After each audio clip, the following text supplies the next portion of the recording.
Entonces, se le conoce al plano cartesiano como un conjunto, una gráfica que representa la unión entre dos conjuntos, ¿sale? Tenemos el conjunto de las X y tenemos el conjunto de las Y. Tú ya sabes que el Sí. conjunto de las X, pues es el conjunto horizontal. Aquí vamos a ponerle el X. A ese también se le conoce como abscisas. Abscisas. Y vamos a tener también uno vertical. Entonces tenemos uno vertical que también es el eje de las Y o también conocido como el eje de las ordenadas. Y entonces tú sabes que este plano cartesiano va a tener cuadrantes, tiene 4 cuadrantes, los cuales se enumeran en el sentido contrario a las manecillas del reloj. Entonces tenemos cuadrante 1, tenemos cuadrante 2, tenemos el cuadrante 3 y tenemos el cuadrante 4. Ahí está. Todo lo que va hacia la derecha y todo lo que va hacia arriba se le considera con signo positivo. Entonces el cuadrante 1, bueno, antes de eso, el sistema de coordenadas, vamos a ponerle aquí, sistema de coordenadas, siempre va a tener el siguiente orden. Vamos a tener primero X y luego vamos a tener a Y. Siempre va a ser así el orden X y Y. Entonces el cuadrante 1 siempre va a tener coordenadas positivas, tanto X como Y positivas. En el cuadrante 2 vamos a tener a X, la vamos a considerar negativa, pero Y va a tener un signo positivo. En el cuadrante 3 vamos a tener ambos signos negativos, menos menos, tanto X como Y. Y en el cuarto cuadrante X es positiva, pero Y es la negativa. ¿Sale? Entonces ese sería mi sistema de coordenadas y siempre lleva el orden X, Y. ¿Vale? Sí. Y cuando ponemos puntos, acuérdate, la diferencia entre un punto y un vector es que un vector es un fragmento de flecha, es una representación gráfica en forma de flecha. Pero en el caso de los puntos, en el sistema de coordenadas, pues son eso, son puntos. Entonces vamos a poner aquí vectores. Ajá, entonces vectores. Entonces, los vectores, acuérdate que es una representación gráfica, es una representación gráfica, de algunos fenómenos físicos. Es una representación gráfica, uy, se fue para arriba. Es una representación gráfica, aquí, gráfica de algunos fenómenos físicos. Ahora, ¿qué sabemos de los vectores? Los vectores tienen 3 características, vamos a ponerlo aquí, de algunos fenómenos físicos. Punto y aparte. Los vectores tienen 3 características. Características. Tienen magnitud, vamos a poner aquí magnitud, coma, dirección y sentido. Dirección y sentido. Ajá. Y quedamos que cada uno va a estar relacionado con con la gráfica en el plano cartesiano. Vamos a ponerlo acá. Características y dirección. Ajá. Entonces vamos a ponerlo por acá. Habíamos dicho que entonces la magnitud, vamos a ponerlo por acá, aquí. Entonces la magnitud es lo que mide el vector. Vamos a poner es lo que mide el vector. También lo conocen como, si no mal recuerdo, también lo llaman, módulo. También lo conocen como módulo. Ese es el módulo.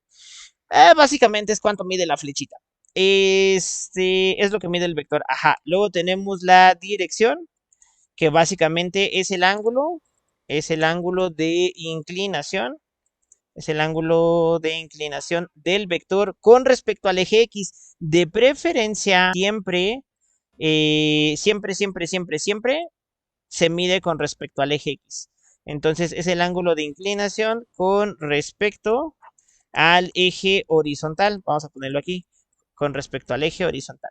Y el sentido tiene que ver con los puntos cardinales, relacionado con los puntos cardinales. Cardinales. Eh, entonces, vamos a poner aquí la representación sencillita. Vamos a ponerlo acá, el dibujito. Aquí. Entonces vamos a poner aquí igual nuestro plano cartesiano como el que nosotros ya conocemos. Vamos a tener el eje X, el eje y en vez de dibujar puntos en el plano cartesiano, lo que nosotros vamos a representar es un inicio, el cual siempre parte del origen del plano cartesiano y vamos a dibujar aquí nuestro fragmento de flecha.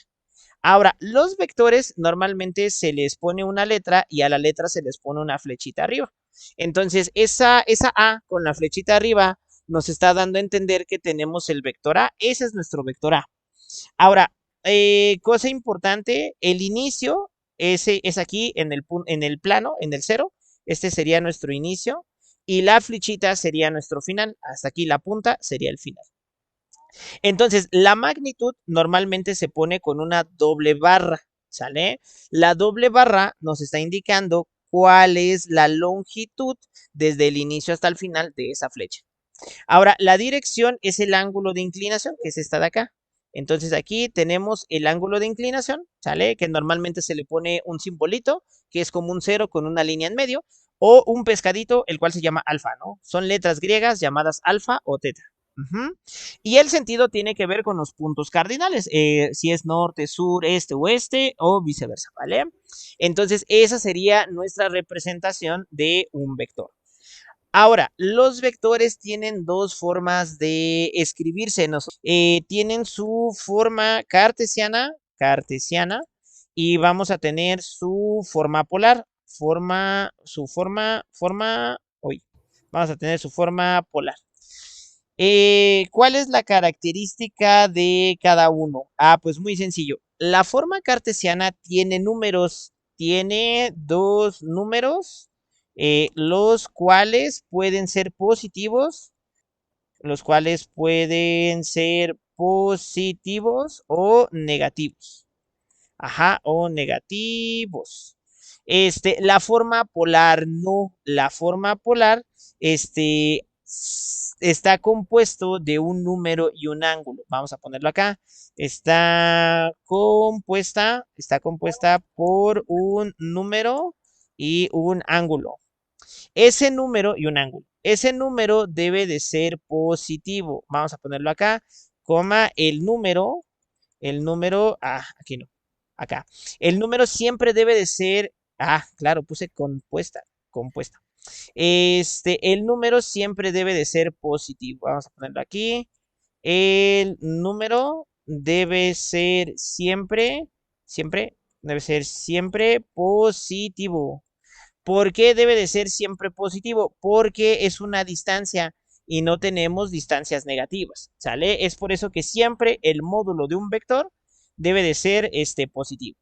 Vamos a poner aquí los ejemplos. Aquí te puedo poner un vector A y puedo ponerte que se llame 2,3. De 2,3. Puedo ponerte un vector que se llame B y que se llame -5, que se llame, acá vamos a cambiarle, que se llame -4, mejor, 6, ¿no? Pero siempre, siempre, siempre está compuesto de dos números, los cuales pueden ser positivos o negativos.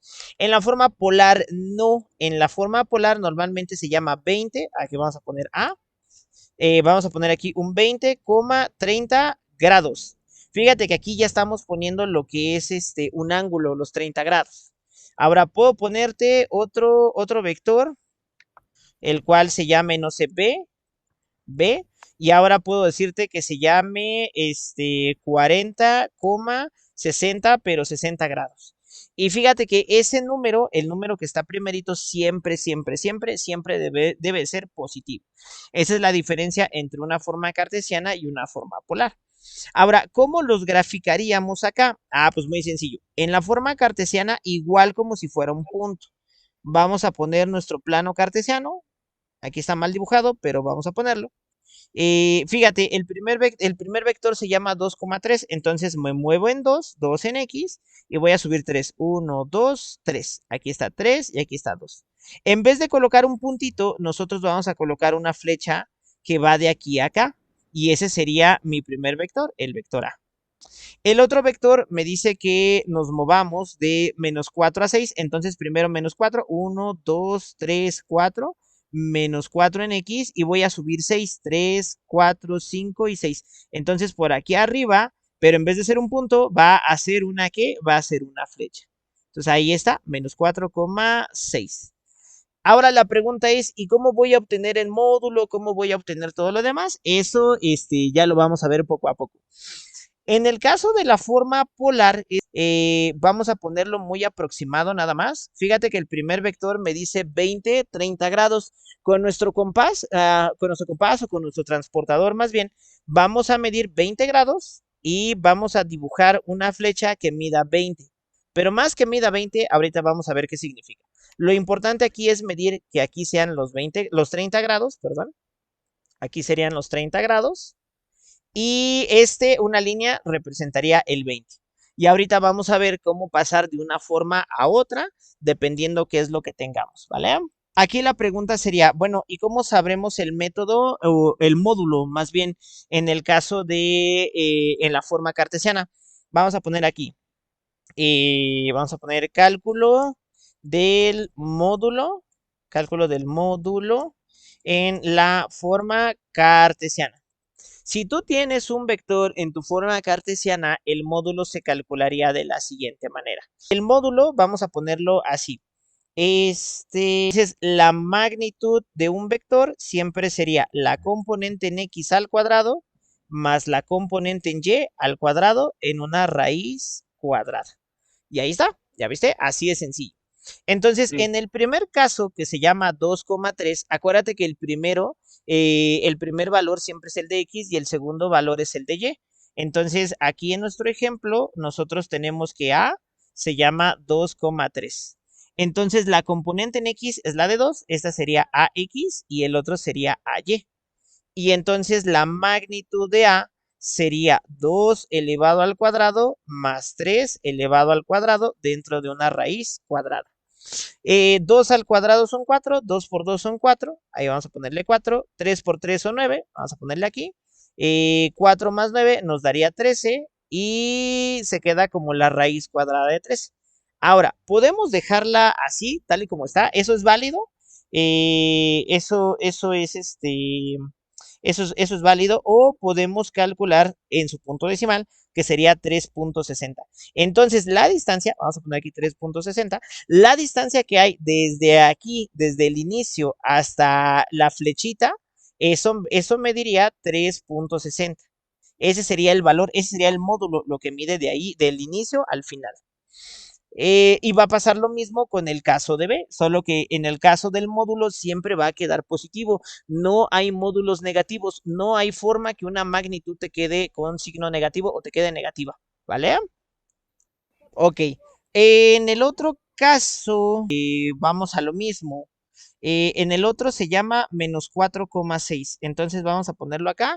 Entonces vamos a ponerlo aquí. Entonces B vector sería menos 4,6. Y entonces acá, igual, la primer coordenada es la de X, esta sería B en X y esta sería B en Y. Y entonces la magnitud de B es igual a menos 4 al cuadrado más 6 al cuadrado en una raíz cuadrada. Ahora, si es negativo, también se eleva el signo, entonces sería menos por menos nos daría más, 4 por 4 es 16, 6 por 6 nos daría 36. Entonces fíjate que no hay forma de que eso dé negativo. 36 más 16 nos darían 52 y entonces el módulo de B sería la raíz cuadrada de 52. Fíjate que es un teorema de Pitágoras, ¿ya viste? Hay que observar que es un teorema de Pitágoras y entonces, al ser un teorema de Pitágoras, pues se resuelve como teorema de Pitágoras. Ahora, el resultado lo podemos dejar así, tal y como está, o podemos calcularlo en su punto decimal, que sería 7,21. Entonces sería 7,21. Gráficamente, ¿qué representa? Vamos a ponerlo acá. Vamos a ponerlo un poquito más. Gráficamente eso está representando que nos movemos en menos 4. Vamos a poner menos 1, menos 2, menos 3, menos 4. Arriba son 6. 1, 2, 3, 4, 5, 6. 6 menos 4. Y la distancia que hay desde aquí del origen hasta acá donde se cruzan ambos puntos, esa magnitud vale 7,21. habíamos hablado de que también los vectores tienen magnitud, dirección y sentido. Aquí, ¿cómo calcularíamos la dirección? Acuérdate que la dirección es el ángulo de inclinación. ¿Cómo calcularíamos aquí el ángulo de inclinación? De manera muy sencilla, un poquito complicada, pero la calculadora lo haría por nosotros. Entonces, para calcular el ángulo, lo que hacemos es que el ángulo de inclinación se calcula como tangente a la -1 de la componente en Y entre la componente en X. ¿Sale? Eso ya lo tendrías que meter a la calculadora, eso ya es un cálculo un poco más avanzado. No lo vamos a hacer aquí, pero en dado caso, ¿cómo nos quedaría? En el caso de B, pues sería tangente a la -1 de la componente en Y, que sería 6, entre la componente en X. Lo metemos a la calculadora y el valor que nos dé, ¿sale? Y ya sería lo único que tendríamos que hacer. En el caso del vector de arriba, si tú quisieras calcular el ángulo, sería tangente a la -1 de la componente en Y, que en este caso es el 3, entre la componente en X, que es 2, y ya de acá el valor que nos dé. Así nosotros calcularíamos el valor del ángulo, ¿sale? La forma polar tiene que ver un poquito con lo que nosotros estábamos calculando. Vamos a poner aquí la parte de la forma polar. Ahora, ¿cómo vamos a calcular nosotros la forma polar? Vamos a poner aquí transformación o transformar de transformar de forma polar a forma cartesiana. ¿Cómo vamos a hacer eso? Eso depende mucho de en qué sentido estés midiendo tu ángulo. ¿Sale? Si te das cuenta, los vectores gráficamente forman triángulos. Y no cualquier tipo de triángulos, van a formar triángulos rectángulos. Uy. Entonces, vamos a ponerlo por acá. Vamos a ponerlo aquí y vamos a ponerlo acá, X y Y. Entonces, si yo te digo que hay un vector que se llama 20 y que se llama 30 grados, lo que nosotros vamos a poner aquí es aquí nuestra flecha, 30 grados, más o menos es por allá. Pero no sabemos exactamente qué tan grande pintar la flecha. Solo sabemos que estos son 30 grados. Entonces, si te das cuenta, aquí se va a formar un triángulo, donde mi triángulo aquí sería la magnitud del vector, pero la parte horizontal sería la componente en X y aquí sería la componente en Y, siendo esta parte el ángulo. Siempre va a depender de dónde estés midiendo tu ángulo, cómo vamos a pasar de la forma cartesiana, de la forma polar a la cartesiana. Pero si siempre tu ángulo se mide con respecto al eje horizontal, si siempre lo mides con el eje horizontal, las fórmulas son las siguientes. La componente en X es la magnitud del vector por el coseno del ángulo y la componente en Y es la magnitud del vector por el seno del ángulo. Obviamente, seno coseno lo puedes meter a la calculadora y encontrar sus respectivos valores. Pero siempre, siempre, siempre, siempre, si el ángulo se mida en el sentido contrario a las manecillas del reloj y en el eje X, estas van a ser tus fórmulas. Ahora, van a haber ocasiones donde las fórmulas van a cambiar, sí, pero depende mucho de dónde estés midiendo tu ángulo. Si tú siempre lo mides con el eje horizontal, estas fórmulas siempre van a funcionar. Pero hay ocasiones donde el triángulo se va a voltear, eso lo veremos después. Ahora, si nuestro ejemplo se llama así, si nuestro ejemplo se llama 20, 30, 30 grados, entonces la componente fíjate, entonces el vector se llama 20,30 grados. Eso quiere decir que el primer valor es el módulo del vector y el segundo valor es el ángulo de inclinación. Así siempre es la forma polar, siempre te da el módulo y el ángulo. Entonces, para calcular la componente en X sería 20 por el coseno de 30 y para calcular la componente en Y sería 20 por el seno de 30. Estos valores los puedes meter a la calculadora o más adelante vamos a ver que existe una tablita y esa tablita nos va a ayudar para calcular los valores de seno, coseno sin la necesidad de calculadora, pero por lo mientras coseno de 30 sería 0,86, el coseno de 30 y seno de 30 sería 0,5 si lo metes a la calculadora. Lo multiplicamos y entonces eso nos daría 17.32, 17.32 y el otro nos daría simplemente 10. Y esas serían las componentes de nuestro vector. ¿Eso qué quiere decir? Que horizontalmente vamos a medir 17.32 y verticalmente vamos a medir 10. Entonces, ahora sí, vamos a dibujarlo. ¿Cómo se ve esto dibujado? Entonces, 17.32 y 10. Vamos a poner nuestro plano cartesiano. Con respecto al eje X, se va a llamar 17. 1, 2, 3, 4, 5, 6, 7, 8, 9, 10, 11, 12, 13, 14, 15, 16, 17. Me faltó uno. 18. 17.32 anda por acá. Y 1, 2, 3, 4, 5, 6, 7, 8, 9, 10. Aquí está. Entonces, ese sería 17.32 y ese sería 10. Entonces, de aquí vamos a hacer que coincidan estos puntos. Aquí y acá. Y entonces, de aquí hasta acá, vamos a tender nuestro vector. Este ángulo es el de 30 grados. Todo esto es el que mide 20. De aquí hasta acá mide 17.32 y de aquí abajo hasta acá arriba pues mide 10, que es el mismo de acá y ya está la formación de nuestro triángulo.